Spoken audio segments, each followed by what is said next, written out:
Siamak Dehghanpour has been covering Iran, the United States, and the intersection of the two countries for VOA and our Persian service for nearly 20 years.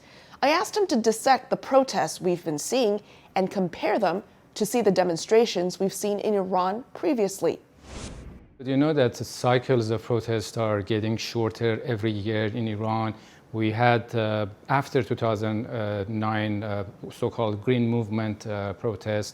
We had many other nationwide protests in Iran.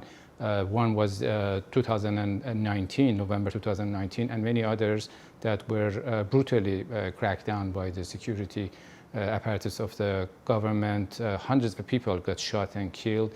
When we talk about coming from 2009 all the way to today, there are lots of events happen and things get uglier and uglier in the way the government responded to people's demand for changes. What we are witnessing today is different in many aspects. One is that in Iran, we see now we are into 4th weeks of the protests. So 3 weeks have passed, and this has been going on constantly. Every day we have people from Kurdistan or from Balochistan or from every corner of Iran. Some day are students, university students. Now we see school students coming into streets. So this is different in terms of the nature. It's different in terms of the unprecedented level of solidarity among Iranians. Outside of Iran, we saw 150 cities had protests across the world. And also it's different comparing to 2009, because 2009 we had Mir Hossein Mousavi and Mehdi Karoubi as leaders of those uprisings.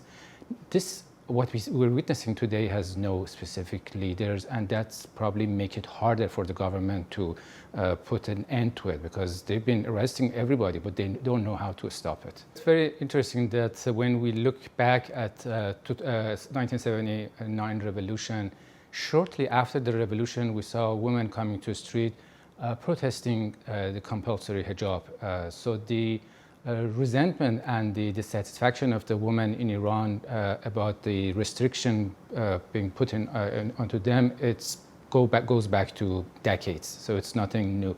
Back then, people were protesting against the one faction of the government. The issue was who is going to run the government, but now everybody is rejecting the entirety of the system. So the demands have been radicalized because the government responded unwisely.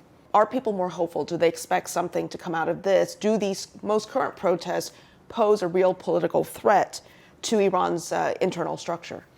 What I can say is that the government, you see the fear in the government's response to this current protests. The way, as I mentioned, hundreds, thousands of people have been arrested, tens of journalists, celebrities, athletes, artists. You just can't believe the way they've been responding to anybody who is posting criticism on Instagram or anywhere. So this shows that the government just doesn't know how to deal with this magnitude of dissatisfaction.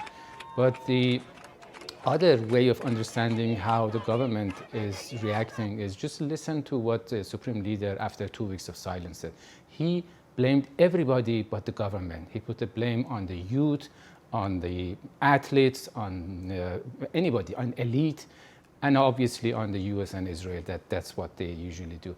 So this shows the government doesn't have any answer for their demand, and people are not going to go away by just putting hundreds or thousands of them into the jail, because, as I mentioned, this has been going on generation after generation, and now we see granddaughters of those women who showed up on 79 after the revolution objecting compulsory hijab. Now they're coming back to take advantage of their grandmothers.